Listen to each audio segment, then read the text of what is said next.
Intisari dari pemikiran Ki Hajar Dewantara adalah bahwa pendidikan itu tidak hanya berbicara tentang kognitif atau aspek pengetahuan saja, tetapi dia lebih ke arah keseimbangan antara kognitif pengetahuan dengan value atau nilai atau ranah afektif dari siswa. Jadi kedua-duanya harus berjalan. Kemudian pemikiran Ki Hajar Dewantara tentang pendidikan adalah bahwa pendidikan itu tidak untuk merubah kodrat manusia.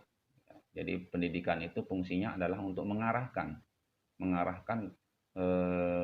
kodrat manusia tersebut agar dia kelak hidup bahagia, baik secara pribadi maupun secara sosial di masyarakat. Ketika ada yang sifat yang tidak baik, itu yang kemudian dikendalikan. Itu kemudian sifat-sifat yang baik, kodrat yang baik yang ada itu yang kemudian dimunculkan. Kemudian Ki Hajar Dewantara itu mengibaratkan guru pendidik itu adalah sebagai petani atau tukang kebun yang fungsinya adalah untuk menanam bibit. Jadi bibitnya itu adalah anak tersebut.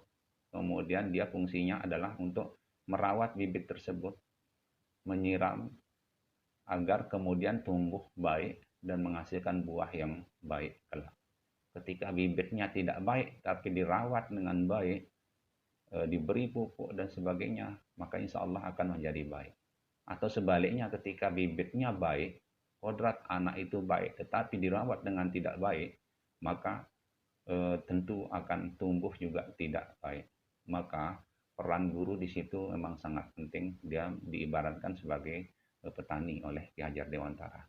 Kemudian proses pembelajaran kalau menurut Ki Hajar Dewantara itu ada tiga seperti semboyan yang sering kita dengar, yaitu Ingarso Sungtulodo. Jadi kalau di depan pendidik itu harus bisa dijadikan teladan gitu ya, oleh siswa. Kemudian Ing Madya Mangun Karsa, jadi kalau berada di samping dia harus bisa menggandeng, memotivasi siswa agar berjalan bersama ke arah yang lebih baik. Kemudian di belakang Tuturi Handayani, dia harus menjadi pendorong. Dia harus mendorong siswa agar menjadi yang lebih baik. Lalu bagaimana seharusnya proses pembelajaran yang sesuai dengan pemikiran Ki Hajar Dewantara adalah memberikan kebebasan kepada siswa. Kebebasan dalam hal ini tidak sebebas-bebasnya, maka fungsi guru adalah untuk mengarahkan tersebut, membatasi kebebasan, mengarahkan agar tidak ke arah yang tidak baik. Kebebasan baik itu dalam media belajar, baik dalam teknik pembelajaran, sumber belajar, itu kita akan mengakomodir kebebasan atau kebebasan, kita akan memberikan kebebasan kepada siswa dan mengakomodir kebutuhan dari siswa tersebut.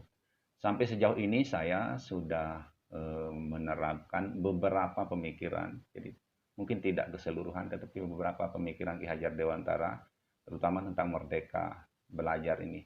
Beberapa waktu yang lalu saya memberikan tugas ke siswa untuk mengukur luas permukaan kubus atau balok. Jadi saya memberikan tugas ke siswa mengukur apa saja yang ada di rumahnya yang berbentuk balok. Jadi saya bebaskan.